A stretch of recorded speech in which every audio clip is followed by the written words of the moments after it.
আসসালামু আলাইকুম, কেমন আছেন সবাই? আশা করি আপনারা সবাই ভালো আছেন। আলহামদুলিল্লাহ আমিও ভালো আছি। কালকে হচ্ছে টোয়েন্টি বিশ্বকাপের বাংলাদেশের প্রথম ম্যাচ শ্রীলঙ্কার সাথে। তো খেলা শুরু হওয়ার আগে তো আমরা সবাই অনেক সমালোচনা করলাম।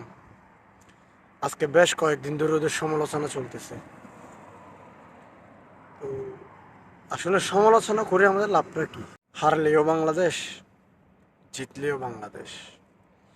অবশ্যই আমাদের কষ্ট লাগে যখন ওরা হেরে যায়, তাই আমরা সমালোচনা করি।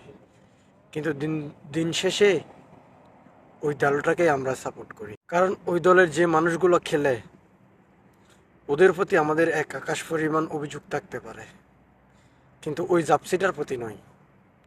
কারণ ওই জার্সিটাতে মিশে আছে আমাদের লাল সবুজ।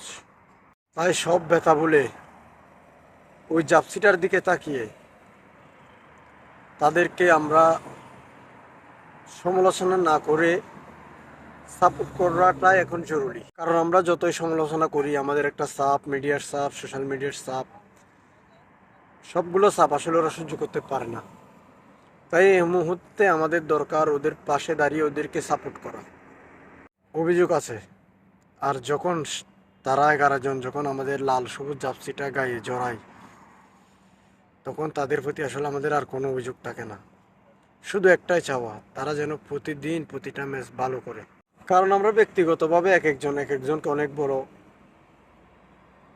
সমর্থক মনে করি। এক একজন এক এক প্লেয়ারের সমর্থক আমরা। তাই এক একজনের প্রতি আমাদের এক আকাশ পরিমাণ। অবশ্যই আমরা সবাই মানি খেলায় হার জিত থাকবে, প্রতিদিন আমরা জিততে পারবো না, কারণ আমাদের বিপক্ষে দল তারাও জেতার জন্য খেলে, তারাও জেতার জন্য মাঠে নামে। কিন্তু আমাদের সবার একটা আশা, বাংলাদেশের সামর্থ্য অনুযায়ী যেন তারা সুন্দর বেস্ট ক্রিকেটটা খেলতে পারে। তারা যেমন তেমন করে তাড়াহুড়া করে আউট না হয়ে সুন্দরভাবে হেরে যাক। হেরে গেলে আমাদের কোনো দুঃখ নেই, কারণ খেলাতে হার জিত আছে, কিন্তু এমনভাবে হারলে আমাদের কষ্ট লাগবে, যে হার আমরা কখনো আশা করি না। তাই সবাইকে আমার অনুরোধ, আমি অদমের অনুরোধ, সমালোচনা বন্ধ করে সবাই তাদেরকে এখন সাপোর্ট করুন, কারণ তাদের এখন বেশি বেশি করে সাপোর্ট দরকার। আগামীকালকের জন্য শুভকামনা রইল।